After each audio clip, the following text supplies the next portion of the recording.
नमस्कार दोस्तों, आध्यात्म के एक और नए अंक में आपका हार्दिक स्वागत है। दोस्तों, कल के अंक में हमने अश्विनी मास कृष्ण पक्ष के प्रदोष व्रत की विधि, उसके समय और उसके महत्व के बारे में आपसे वर्णन किया था। आज के इस अंक में हम गुरु प्रदोष व्रत की कथा और इसे पढ़ने और सुनने से किस महापुण्य की प्राप्ति होती है, उसका वर्णन आपके बीच में करने जा रहे हैं। तो आइए आरंभ करते हैं गुरु प्रदोष व्रत कथा और इससे मिलने वाले महापुण्य के बारे में। दोस्तों, प्रदोष व्रत हर महीने में 2 बार पड़ता है।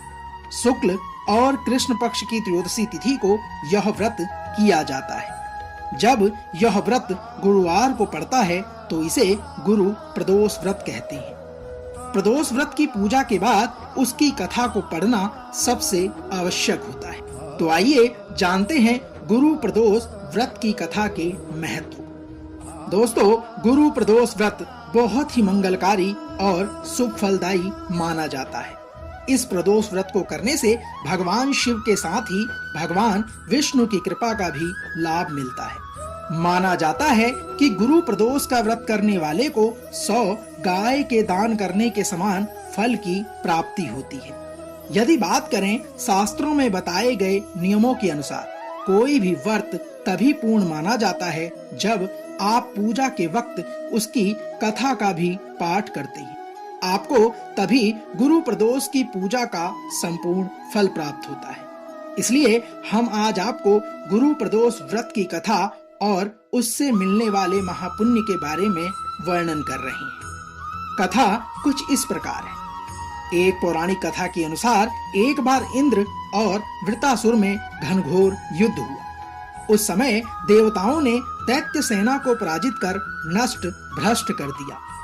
अपनी सेना का विनाश देख असुर वृत्तासुर अत्यंत क्रोधित हो स्वयं युद्ध के लिए उद्यत हुआ। मायावी असुर ने असुरी माया से भयंकर विकराल रूप धारण कर लिया।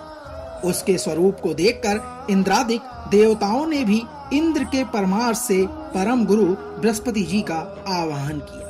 तब गुरु बृहस्पति तत्काल आकर कहने लगे, हे देवेंद्र, अब तुम वृत्तासुर की कथा ध्यान मग्न होकर सुनो। वृत्तासुर प्रथम बड़ा तपस्वी कर्मनिष्ठ था।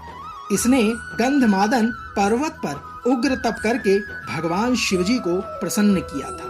पूर्व समय में यह चित्ररथ नाम का राजा था, जो तुम्हारे समीप सुरमय वन है, वह इसी का राज्य था।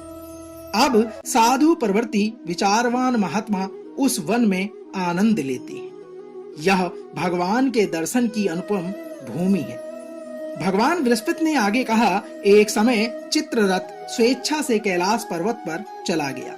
भगवान का स्वरूप और बाम अंग में जगदम्बा को विराजमान देख चित्ररथ हंसा और हाथ जोड़कर भगवान शिव शंकर से बोला, हे प्रभु, हम माया मोहित हो विषयों में फंसे रहने के कारण स्त्रियों के वशीभूत रहते हैं, किंतु देवलोक में ऐसा कहीं दृष्टिगोचर नहीं हुआ कि कोई स्त्री सहित सभा में बैठे।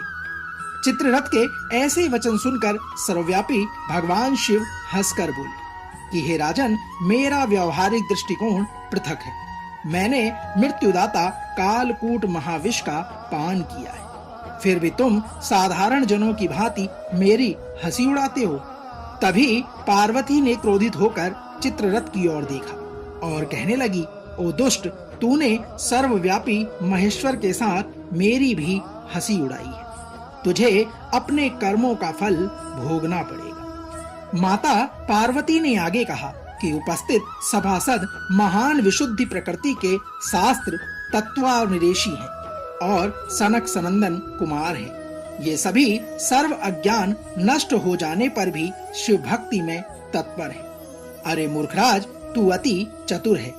मैं तुझे वह शिक्षा दूंगी कि फिर तू ऐसे संतों के मजाक का दुस्साहस नहीं करेगा। अब तू दैत्य स्वरूप धारण कर विमान से नीचे गिर। तुझे मैं शाप देती हूँ कि अभी पृथ्वी पर चला जा। जब जगदम्बा भवानी ने चित्ररथ को ये शाप दिया तो वह तत्क्षण विमान से गिरकर राक्षस योनि को प्राप्त हो गया। और प्रख्यात महासुर नाम से प्रसिद्ध हुआ।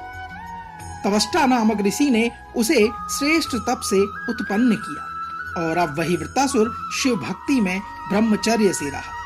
इस कारण तुम उसे जीत नहीं सकते। अतएव मेरे परामर्श से तू यह गुरु प्रदोष व्रत कर, जिसे महाबलशाली दैत्य पर विजय प्राप्त कर सके। गुरुदेव बृहस्पति के वचनों को सुनकर सब देवता प्रसन्न हुए और गुरुवार को त्रयोदशी तिथि को प्रदोष व्रत विधि विधान से किया, जिससे वृत्तासुर पराजित हुआ और देवता मनुष्य सुखी हुए। दोस्तों, तो यह तो थी गुरु प्रदोष कथा और इससे मिलने वाले महापुण्य का सार।